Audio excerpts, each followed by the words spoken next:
Hola, ¿qué tal amigos? ¿Cómo están? Un miércoles más que estuvimos orando delante de la presencia del Señor, un miércoles más que estamos cada cual en su hogar, reunidos y orando quizá con los que están en nuestro hogar, pero sabiendo que Dios a través de su Espíritu también nos ha unido. Seguramente vos como yo tenemos alguna oración que Dios se tarda en contestar, que pareciera que Dios no la escucha o que no la va a responder. Por eso es que tomé en esta tarde un libro que Dios me está hablando, que es el libro de Habacuc. Habacuc dice así en el capítulo 1, que quiero leerlo. Sabe que vamos a verlo el libro entero. Voy a tomar unos versículos de cada capítulo, pero yo quiero invitar al que esté escuchando a que luego, en manera personal, lo esté leyendo, ya que es un libro bien corto. Realmente no llega ni a 3 carillas todo el libro entero, y podemos leerlo después con tranquilidad. Pero por cuestiones de tiempo y por cuestiones de que a mí me interesa tocar ciertos puntos nada más, vamos a tocar algunos versículos. Por ejemplo, en el capítulo 1 dice, está titulado en la Reina Valera, que Habacuc se queja de injusticia.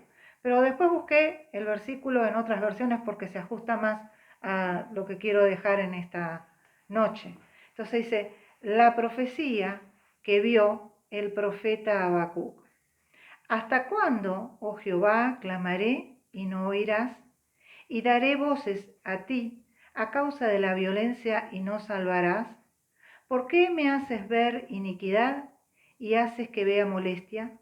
Destrucción y violencia están delante de mí, y pleito y contienda se levantan, por lo cual la ley es debilitada y el juicio no sale según la verdad, por cuanto el impío asedia al justo. Por eso sale torcida la justicia. ¿Y quién era Habacuc? Dice que Habacuc era uno de los profetas que se le llama menores, fue exactamente el octavo de los profetas menores, y el nombre Habacuc dice que significa abrazar. Abrazar en el sentido de cómo se abraza a un pequeño cuando está llorando, y se lo abraza para consolarlo, para calmarlo.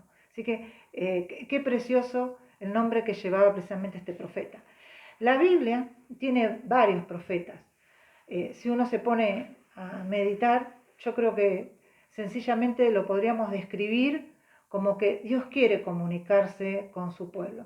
Dios nos ha creado y quiere que nos comuniquemos con Él. En el Antiguo Testamento, en muchos de los libros, aparecen precisamente los profetas. Y estos profetas, entonces, como te decía, eran los encargados de llevar un mensaje, ya sea para el pueblo o ya sea directamente para los reyes, que eran los encargados precisamente de dirigir al pueblo de Dios. En estos días, en los días que profetiza Habacuc, dice que estaban caracterizados por unos días de decadencia moral y espiritual. Unos comentaristas han dicho que precisamente profetizó en los tiempos de Manasés, y Manasés no fue precisamente uno de los buenos reyes, sino que está caratulado como el peor de los reyes de Judá. Tenemos los reyes de Israel, los reyes de Judá. Israel fue primeramente llevado en cautiverio, y cuando está hecha esta profecía, Judá todavía no había caído en cautiverio, pero en días posteriores sí iba a suceder. Y acá lo tenemos, acá, como te decía, Habacuc, que es uno de los profetas. Si tenemos que definir entonces la palabra profeta, es alguien que habla antes de que las cosas sucedan. Dice que el prefijo es pro, que significa antes, o sea, es una persona que habla antes de que las cosas acontezcan.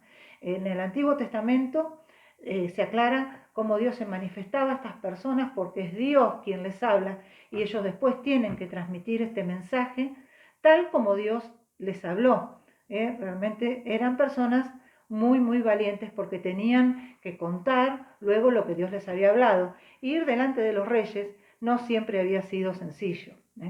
Entonces, como te decía, Profetizó, parece ser, en el año 628 a.C.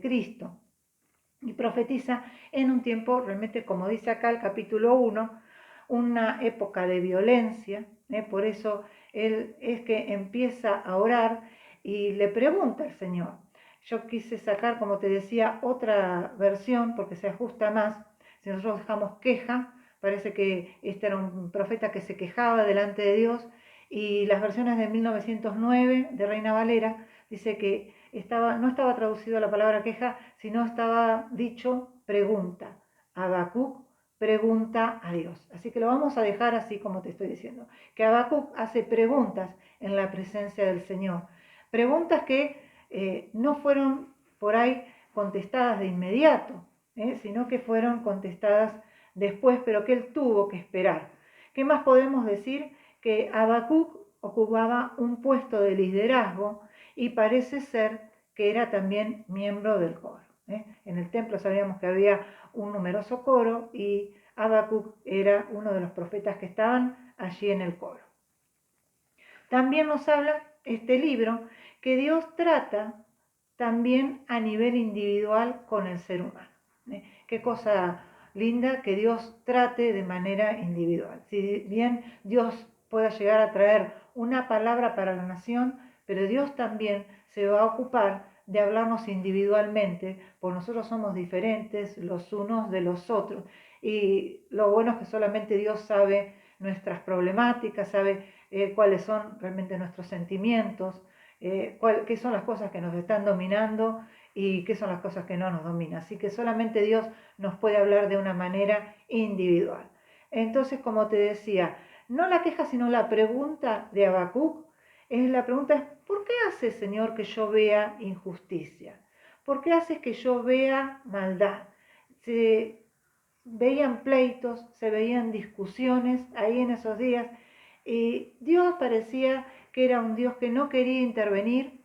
Dios parecía que se quería quedar al costado de todas estas situaciones. Pero en su momento Dios decide contestarle.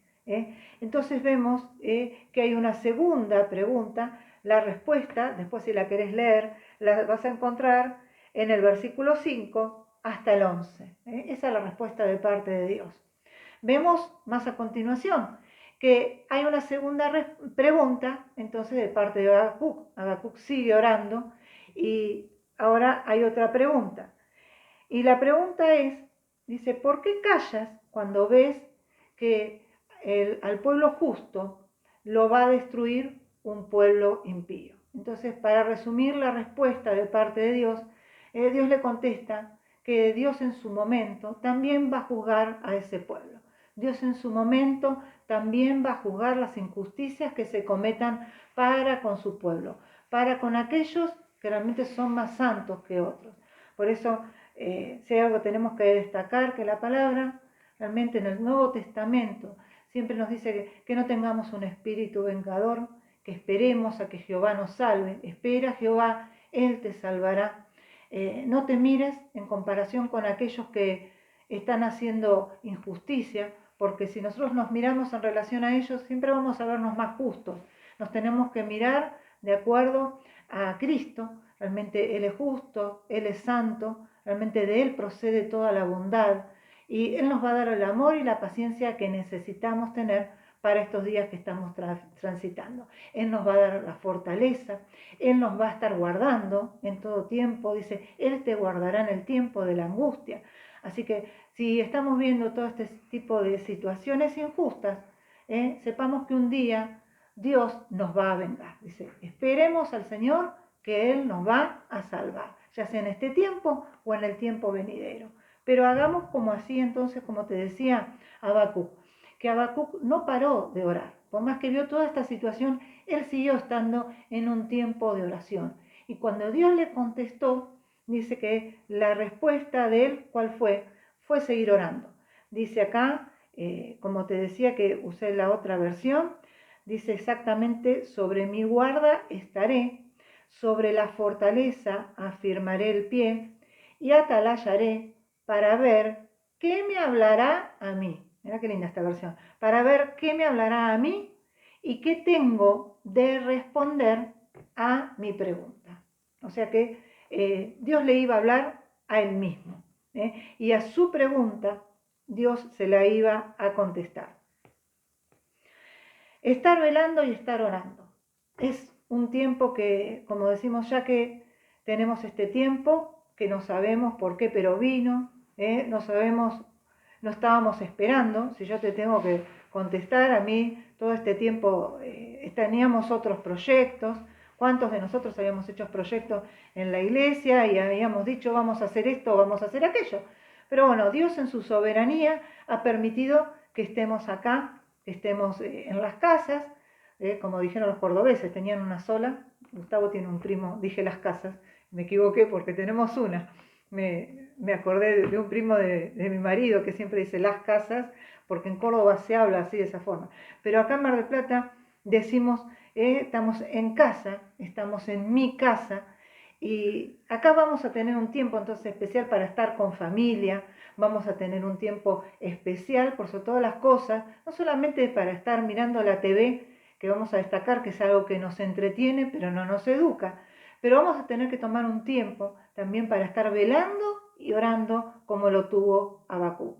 Dice allí el libro de Pedro, ser sobrios y velad, porque vuestro adversario, el diablo, es nuestro adversario, anda como león rugiente buscando a quien devorar. Así que el creyente, ¿qué puede hacer?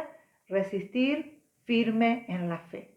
Sabe que realmente al diablo no le vamos a destruir, porque es un enemigo espiritual, pero tenemos armas, como es la oración, como es la proclamación de la palabra del Señor, para poder resistir firme en la fe. Dice Apocalipsis también, capítulo 3, dice que tenemos que estar velando y afirma las cosas que están para morir. Hermano, el hecho que nosotros tengamos la justicia impartida por medio de la fe en Cristo, tenemos una justicia impartida en el momento que hemos creído.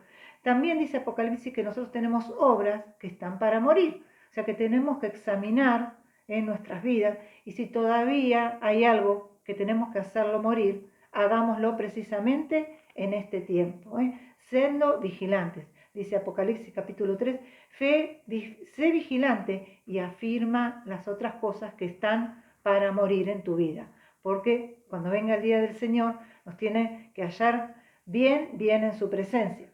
Hay obras de la carne, entonces, que tenemos que hacer morir, no con nuestra fuerza. Recordemos entonces que el poder del Espíritu Santo actúa en nosotros, la iglesia. Así que siendo llenos del Espíritu Santo, Dios nos ha dado de su Espíritu, pidamos con confianza. Dice la Biblia que si nuestros padres, siendo malos entre comillas, nos dan cosas buenas, cuanto más nuestro Padre que está en los cielos nos va a dar el Espíritu Santo si se lo pedimos. Así que si nunca le pediste, yo te quiero decir en esta tarde, en esta noche ya, que pidas al Espíritu Santo que te llene, que te bautice, que te dé su poder, porque realmente entendemos como seres humanos que solos no podemos hacer morir estas obras de la carne. Pero sí el Espíritu Santo va a ser nuestro ayudador para que podamos batallar y seguir adelante de la manera que Él mismo quiere. Entonces, examinemos nuestras propias vidas. Como te decía, examinémonos a nosotros mismos. Alrededor vamos a ver violencia, vamos a ver injusticia, pero examinémonos a nosotros mismos y pongámonos a cuenta. Siendo vigilantes, entonces, esperando las respuestas de parte del Señor. Realmente a veces nos arrodillamos, clamamos, yo misma lo he hecho, pero esta palabra me habla también a mí. No es cuestión de darle al Señor un petitorio de necesidades y no tan necesidades, sino de ambiciones personales, algunas justificadas y otras no, y pararme y irme de su presencia. Dice allí uno de los versículos del Antiguo Testamento, dice, no te apresures a irte de su presencia, ni en cosa mala persistas. Tenemos que esperar que Dios también nos esté hablando a nosotros. Tenemos que esperar que Dios nos conteste. Si bien nos han dicho que el Espíritu Santo es la tercera persona, no significa que tengamos que hacer con Dios como quizás hacemos mal con algunos, ¿no? ¿Cuántas veces hablamos con alguien, esto lo hacemos todos, hablamos con alguien y antes que nos conteste, ya nos retiramos o nos pusimos a agarrar el celular, todos decimos sí, que el Señor nos ayude.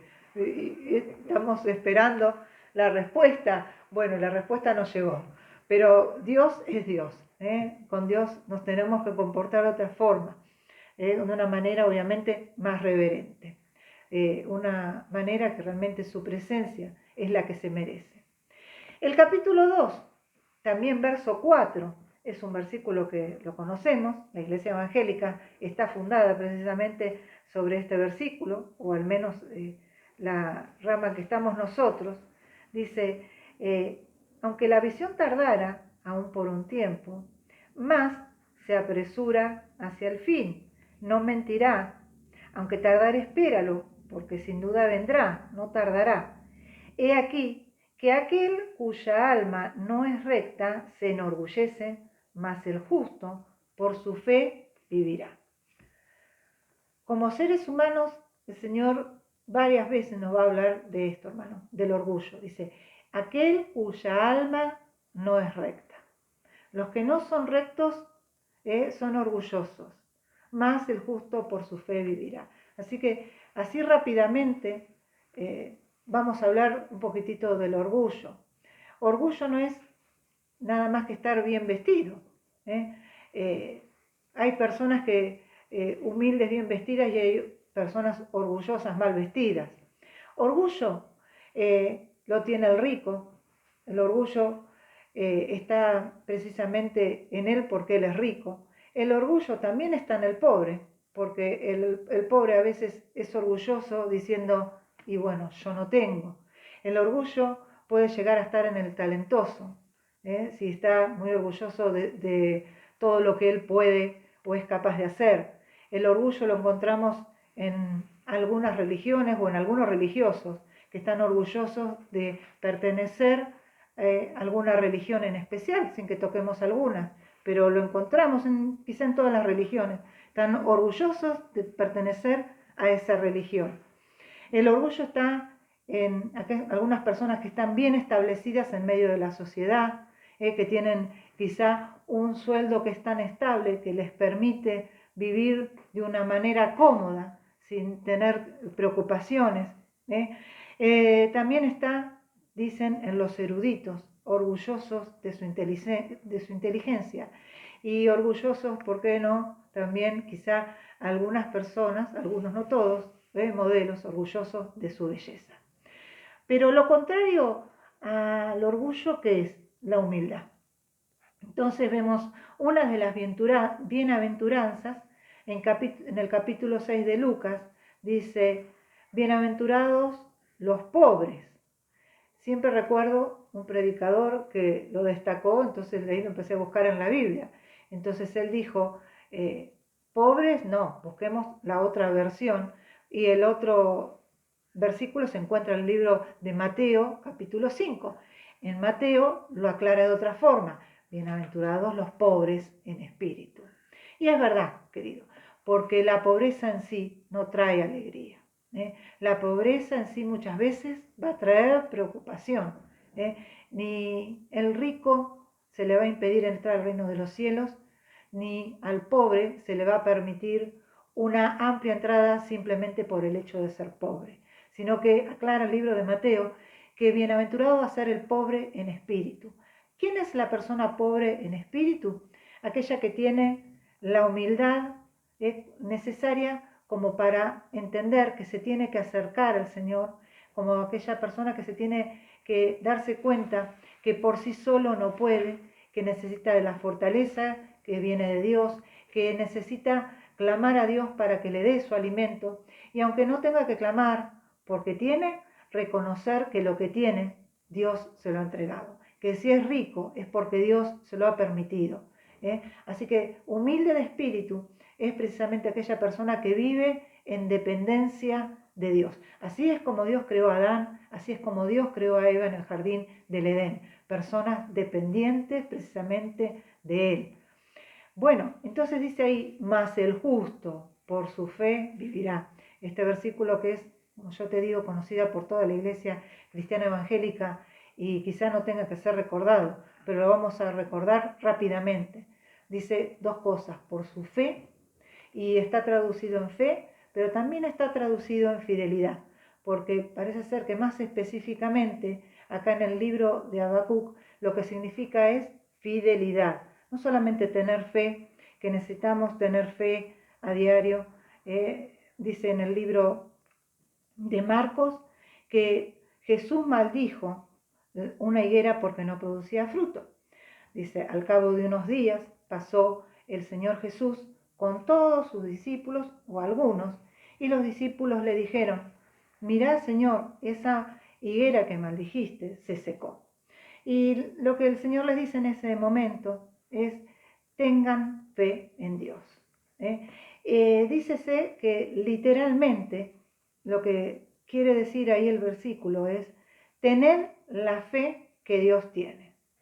No solamente tener fe, como está escrito ahí, sino que literalmente es tener la fe que Dios tiene. ¡Wow! Tener la fe que Dios tiene es muchísima, ¿no? ¿Qué más dice? Dice que tenemos que pedir creyendo que lo vamos a recibir. Así que cada vez que leo este versículo, que tenemos que pedir creyendo que lo vamos a recibir, ¿no? Como te decía, que muchas veces pedimos, ni siquiera creyendo que vamos a recibir. Recuerdo una vez que leí precisamente ahí el libro de los Hechos, y veía a esta joven, Rode, que dice que estaba orando para que Pedro saliera de la cárcel. Dice que Pedro había sido encarcelado y la iglesia hacía oración sin cesar por Pedro, que había quedado encarcelado. Y de repente Dios hace un milagro. Ese milagro que vino ¿cómo? Vino a través de la oración. Hace un súper milagro y vemos a Pedro tocando la puerta de esa casa, donde estaban orando, no estaban reunidos los hermanos, sin olvidarse de este hermano que había quedado encarcelado. Entonces toca la puerta y dice que Rode abre y se lleva una sorpresa tan grande que empezó a decir que era un fantasma. Yo cuando leo este pasaje digo, así nos pasa, nos estamos olvidando de lo que estamos pidiendo, porque se quedó asombrada de ver a Pedro. En vez de decir, qué bien, el Señor contestó, no, dijo, estoy viendo un fantasma. Ni siquiera sus ojos podían creer lo que ella misma estaba viendo. Pero tenemos que orar, bueno, tengamos fe, quizás sean tiempos de necesidad, tiempos en que realmente algunos todavía con esta situación de crisis pueden seguir trabajando. Otros, yo sé que la economía se les vino abajo, pero por sobre todas las cosas tengamos fe en Dios. Recordaba esta tarde cuando vino mi hijo, digo yo porque a Luquitas no lo buscamos. Luquitas fue un hijo, yo digo, deseado, porque yo ya quería ser mamá, pero no lo buscamos. Llegó, como decimos así, solito. Un día, como todo matrimonio, un día nos dimos cuenta que estábamos esperando un hijo.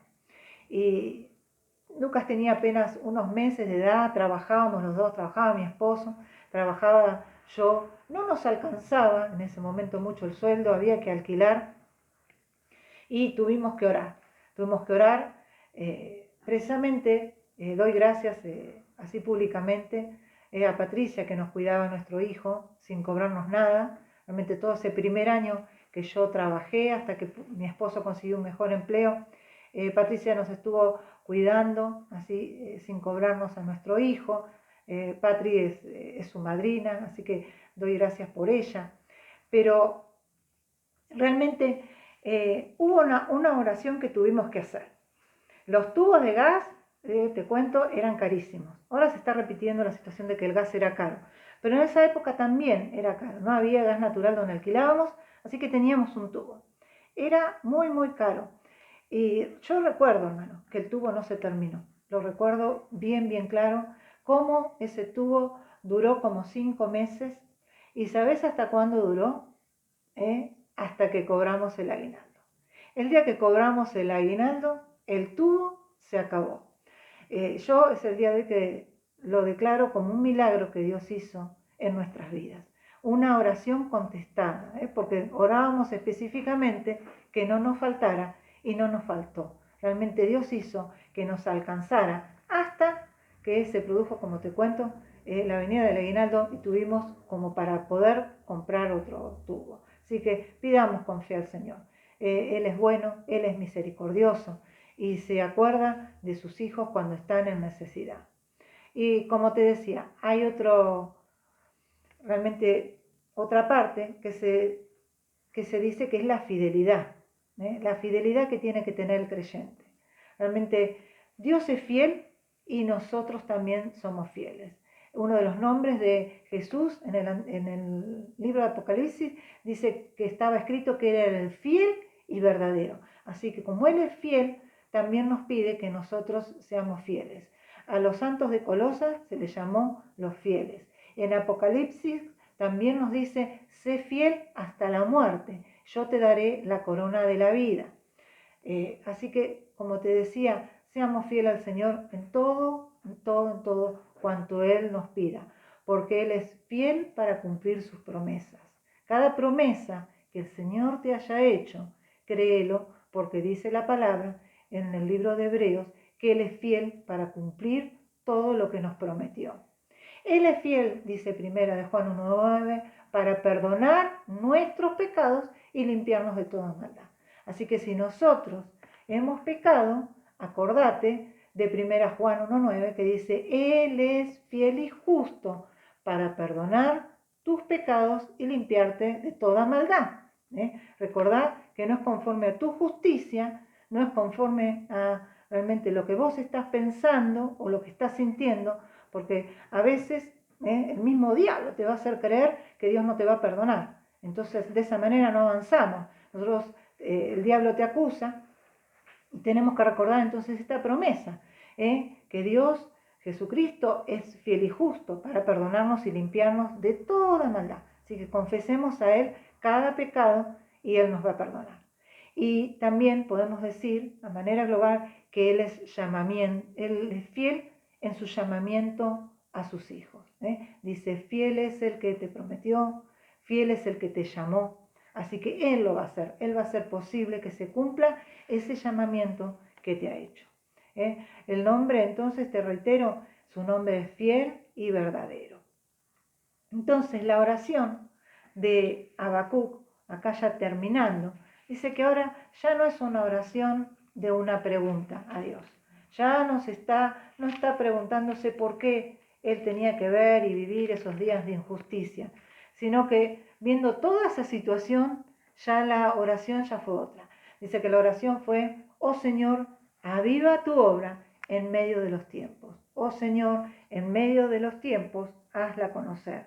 Dice Habacuc 3, oh Jehová, he oído tu palabra y temí. Oh Jehová, aviva tu obra en medio de los tiempos. En medio de los tiempos, hazla conocer. Entonces, ¿cómo podemos decirlo para estos días? En medio de estos tiempos de pandemia, Señor, que tu palabra corra, que corra como un río. ¿Cómo va a correr la palabra? A través nuestro, a través de nuestras vidas. Si es una palabra de exhortación, que demos una palabra de exhortación.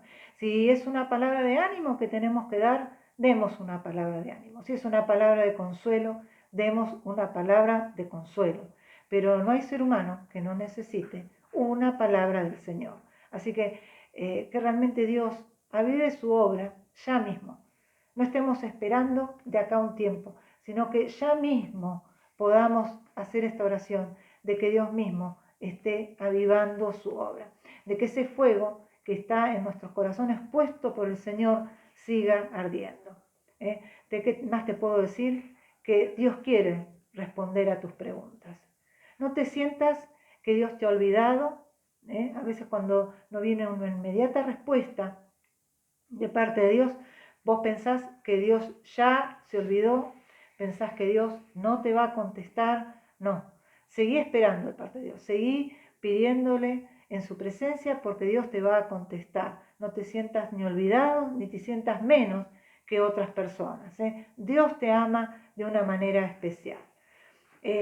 Y que Dios cambie tu visión, así como la tuvo que cambiar precisamente en Habacuc, que dice que Habacuc, ¿sabes con quién es comparado? Esto está leído de un comentario, no es que lo vengo a inventar, ni que lo recibí por revelación. Pero uno de los comentaristas dice que Habacuc es comparado precisamente con el Tomás del Nuevo Testamento, porque Tomás dice que tuvo que ver para creer, y el Señor mismo le dijo, Tomás, bienaventurados los que no vieron ni creyeron. Entonces en el Antiguo Testamento está Habacuc, que también tuvo que ser tratado de una manera especial, para que tuviera una visión distinta, para que no fuera incrédulo, sino que fuera creyente. Y gozate en el Señor. Por sobre todas las cosas, este libro nos dice que nos gocemos en el Señor. Dice, aunque la higuera no florezca, ni en las vides haya fruto, aunque falte el producto del olivo y los labrados no den mantenimiento. Con todo, él tomó una decisión, con todo, dijo Habacuc, yo me gozaré en el Señor, yo me gozaré en el Dios de mi salvación. Esa obra perfecta que es la salvación de nuestras vidas, la hizo ya en la cruz del Calvario. Así que tenemos más que alegrarnos y más que gozarnos por lo que Dios en la cruz del Calvario ha hecho por nosotros. Gocémonos en el Señor porque realmente Él es nuestra fuerza. El Señor te bendiga. Espero que haya sido de alimento para tu vida y para tu alma.